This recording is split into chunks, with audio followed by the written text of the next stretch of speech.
sky, gazing far into the night. I raise my hand to the fire, but it's no use, 'cause you can't stop it from shining through. It's true, baby, let the light shine through. If you believe it's true, baby, won't you let the light shine through for you, for you, for you, for you, for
in the sky, gazing far into the night. I raise my hand to the fire, but it's no use, 'cause you can't stop it from shining through.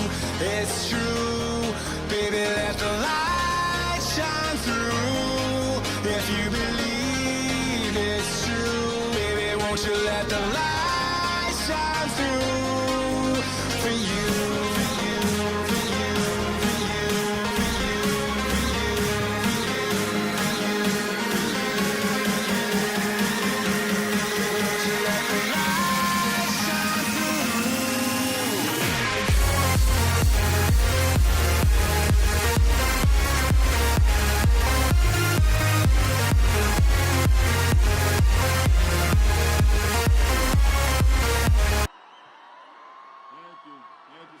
Thank you so much.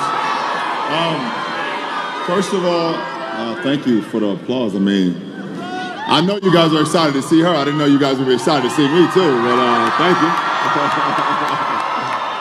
Before I get started, I want to bring up a good friend of mine and also someone that's for Hillary as well, my good friend J.R. Smith.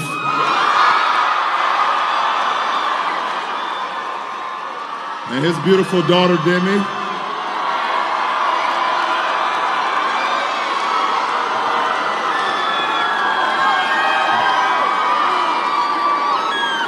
So guys, you guys know why I'm here, and the reason why I'm here is the number one main reason I'm here because of Hillary and what she believes in.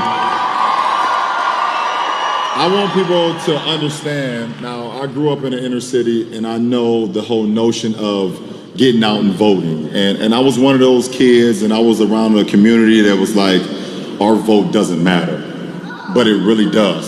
It really, really does. We have to get out and make sure we vote. We have to get out and be knowledgeable about what's going on, about what we see that our future entails, and this woman right here has the brightest future for our world. The next thing that I love most importantly is the fact that with my foundation and my inner city kids is giving my kids an opportunity to feel like they are important. And thank you. With my foundation, giving kids the notion that someone care about them, that what they dream about, that someone like myself and JR, and reality is very important to me, and I believe that this woman right here could continue that. So As much as you guys would love to hear from me, I would much rather love to hear from our next president, Miss Hillary Clinton. It's all yours.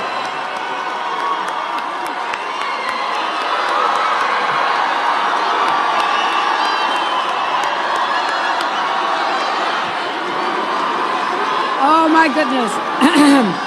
Thank you.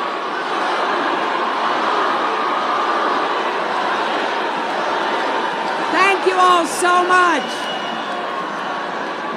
It is great to be back in Cleveland. I am thrilled to see all of you. I have to really thank LeBron, what he does on the basketball court. You all know it makes him so special. It makes him a champion. But I am just as impressed as I have told him about what he does off the court. Because what he does off the court is to care for every child as though that child were his own. He has been so committed through the LeBron family, the Lebron James Family Foundation. He's using the national platform he earned to advocate for children everywhere, especially right here in Ohio. And it was an extra special treat to have J.R. Smith here as well. I can't tell you how exciting it is for me to have LeBron and J.R. part of the team that's going to take us to the White House starting on Tuesday. I also have to thank a lot of the elected officials that I've worked with, that I have such high regard for. Let me thank your Senator Sherrod Brown. Let me thank your amazing, absolutely indefatigable Congresswoman Marcia Fudge. Let me thank your county executive, Armand Burdish. And let me thank and hope you will vote for your former governor, Ted Strickland, to be your next senator. I want to thank the DJ, Steph Floss, for his musical performance. And I want to thank a very special young man, Yusuf Salam, who was out here.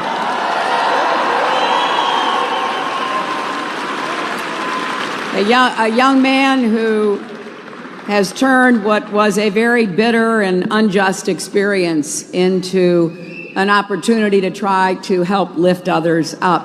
Now, I was thrilled to be here on Friday night with Jay-Z and Beyonce. Beyonce even had her dancers in blue pantsuits, which I love. But what was most important was how Beyonce and Jay-Z talked about what this election means for their daughter and for all of our daughters and sons. And that's why I am so grateful to them as well as to LeBron, because this election really is about the future, and it's about your kids and grandkids and every child in this country that we hope will have their own shot at the American dream. They may not all become champion basketball players, but everybody should have the right to go as far as their hard work and talent will take them in America. So let me ask you this, are you ready to vote? Are you ready to volunteer for the next few days? Are you ready to choose our next president? Well, I think by now you know the choice could not be any clearer. It really is a choice between division or unity, between an economy that works for everyone or one that is stacked for those at the top, between strong, steady leadership or a loose cannon. And as you think about this choice, I want you to know where I am coming from, because what I want to do as your president is really to build on and continue what I've done my entire life. Fighting for kids and families, standing up for our country. If you elect me on Tuesday, that's what I will do every day as your president. Because from the start, our campaign has been focused on you. You know, I have now spoken in front of hundreds and hundreds of thousands of people in small groups and big events. And what I try to do while I'm up here speaking is to really look at the faces of the people in front of me. Because I don't know your dreams, I don't know your struggles, but I want so much to convey to you that I will be on your side. I will fight for you, fight for your families, fight for your futures. I want us to do all we can to help you get ahead and stay ahead. And my vision is very different from my opponents. Look, we know enough about what he says and what he's done. You don't need to go through the litany of all the people he's insulted and demeaned. But the bottom line is, his vision of America is so dark and divisive. It's not the America that I see as I travel around our country. I want us to have a vision that is hopeful, optimistic, and unified about what we can do together to make sure America's best years are ahead of us. I love our country and I believe in our people. And I will never, ever quit on you, no matter what. Now, that is not to say we don't have our challenges. Of course we do. We're just human beings. But boy, we have so many assets. We have so many opportunities. And never forget, America is great because America is good. And if we act like that, we lift each other up instead of tearing each other down, we can be even greater. We've come through some tough economic times, and lots is changing in our country. There are powerful forces inside and outside of America that do threaten to pull us apart. And we've arrived at a moment of reckoning in this election. Our core values as Americans are being tested. I think of all the people I've met across the country in this campaign, I've heard some really, really sad stories. You know, when you run for president, or at least for me, the moments that stand out are about somebody grabbing my hand. I'll be in a coffee shop or maybe shaking hands on a rope line, and somebody will grab my hand and they will share a really personal feeling or experience with me. A lot of times it's about problems or troubles in their families. And I feel like they are entrusting me with this really important piece of their lives. I walk away from that motivated, but I also walk away confident. My faith in our future has never been stronger. And I know if we come together, not just to win the election, that's just the beginning. But then to work together, there is something for every one of us to do in our own lives, our families, our neighborhoods, and communities. I want an America where everyone has a place, where everyone's included. And you know, I know there's a lot of frustration and even anger in this election season. I see it, I hear it. Sometimes, you know, I'm the subject of it. I get it. But anger is not a plan.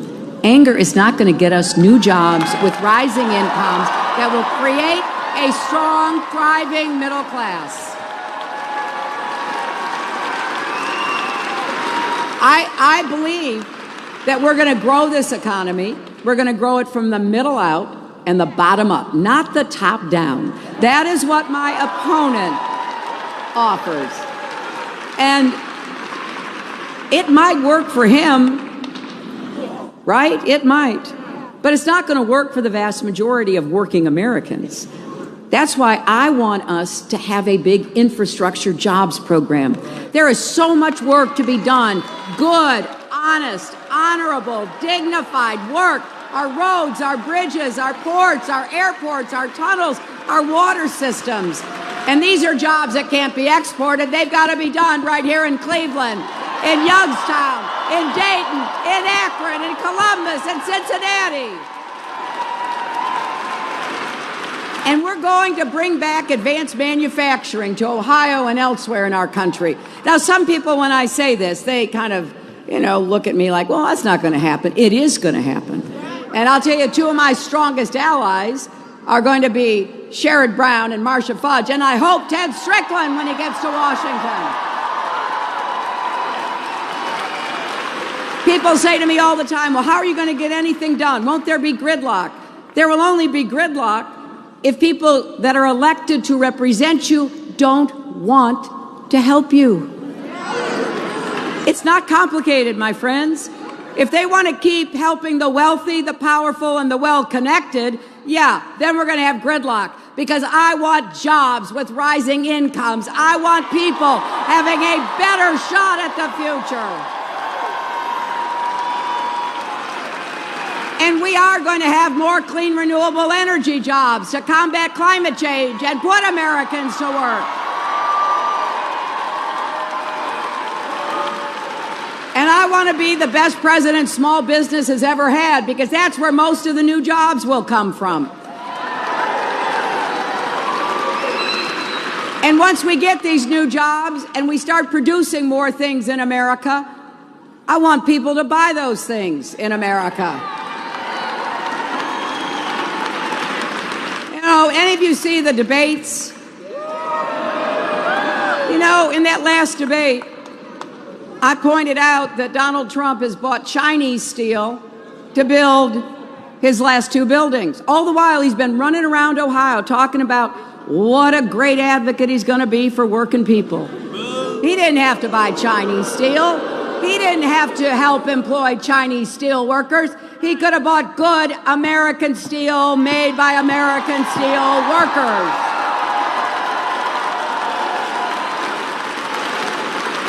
So don't just watch what we say. Watch what we've done for the last 30 years and whose side we've bet on.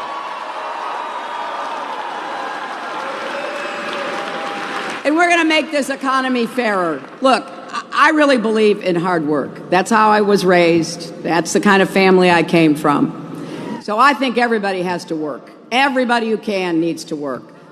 But I do think we need to raise the national minimum wage, because if you work full time, you shouldn't still be in poverty. And I also think if you're working, you ought to get paid fairly, which is why we need to guarantee equal pay for women's work.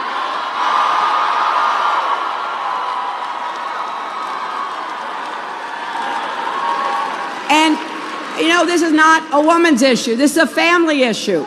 Because if you've got a mother, a wife, a sister, or a daughter working, you don't want her shortchanged. And we need to start recognizing that a lot of the costs that families are facing now are really burdensome. I want to get child care affordable, right? Do you know, in a lot of states right now, good child care costs as much or more than in-state college tuition. That's crazy. Who could afford that? And I want us to have paid family leave, so if you get sick, or your spouse is sick, or your parent is sick, or your child is sick, or you bring a newborn home.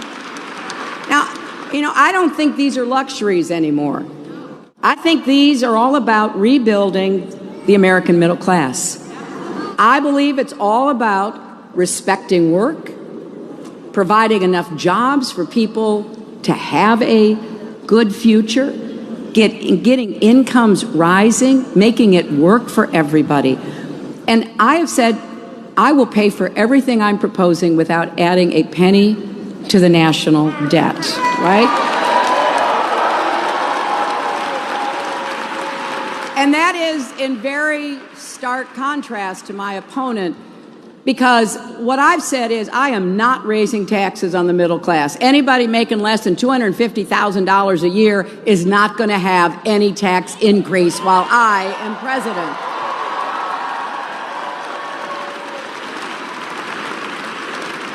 But I am going where the money is, and the money is with the wealthy and corporations because they've done really well in the last 15 years. And they should pay their fair share to support our country. And again, people say to me, well, how are you ever going to get that through Congress? Well, I'll tell you, I think it's pretty simple. I'm going to look at all the people who would be helped by everything I've just said, the new jobs and the rest of it, and I'm going to compare it to the very few people in every congressional district who would have their taxes raised. And I'm going to say, whose side are you on, Mr.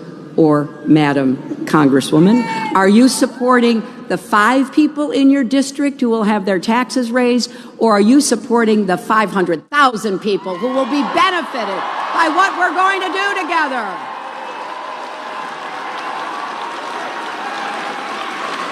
And another big barrier that we've got to knock down is making college affordable for every single person. It's outrageous. I meet people across America who couldn't afford to start college, could not afford to stay, and never graduated, and still have debt. Don't have a degree, but they got debt. That's crazy. And I see some people pointing to themselves. Yeah, I got to tell you, look, I believe that education is an investment. That's why I want good schools with good teachers in every zip code in America. That's why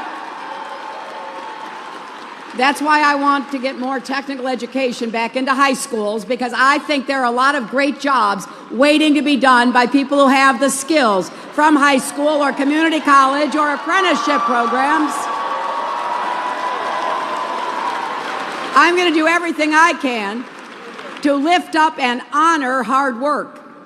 When somebody can make something, when somebody is a machinist or a tool and die maker or a carpenter or even a computer coder, that may not at all require a 4-year college education. And it's about time we honored all work in America and made all work pay for everybody. But for people who want to go to college, we're going to make it easier. I want every public college and university to be tuition-free for families making less than $125,000 a year. And debt-free for everybody else, because this should be seen as an investment. And if you are struggling with student debt, we've got a plan to ease that burden, get the costs down, get the interest rates down, get it paid off much faster. You see, I really believe that every single person should be able to go as far as you're willing to work for it and not have your dreams dashed while you're a child or a teenager or a young adult. Elections are about the future, so let's lift up the young people of America. And that includes, let's dismantle the so-called school-to-prison pipeline and replace it with a cradle-to-college pipeline. We have a lot of work to do. I've laid out a full agenda. Tim Kaine, my running mate, and I, we've written a book called Stronger Together. And in it tells you everything we want to try to do. And I got to tell you, I think it's important you know what we want to do. It shouldn't just be an election about words. It should be about plans and policies so that you can judge and say, what will help me? Like, for example, on college, you could go to my website, HillaryClinton.com, right now, HillaryClinton.com/calculator. And you can see how much money you and your family would save under my plan. I want to be real specific. I want to rebuild confidence in what we can do together.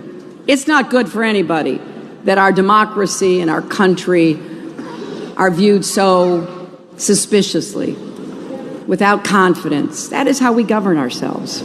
So we have to work together. But I can't do any of this if you don't vote.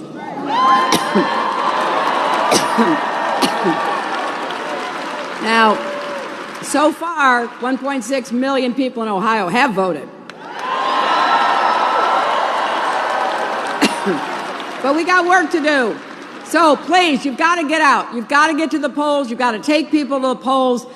Nobody should sit this one out. You can go to iwillvote.com to find out what your polling place is, or you can volunteer to help us these next few days.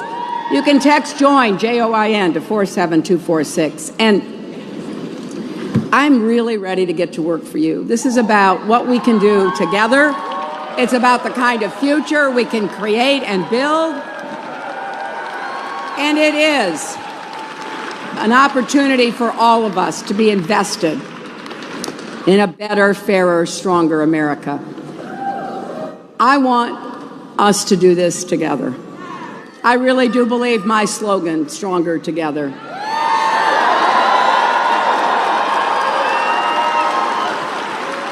So I hope Ohio will turn out in the biggest recorded vote in history on Tuesday. And we will together prove once and for all that love trumps hate. Thank you all very much.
In the sky, gazing far into the night, I raise my hand to the fire, but it's no use, 'cause you can't stop it from shining through. It's true, baby, let the light shine through. If you believe it's true, baby, won't you let the light shine through?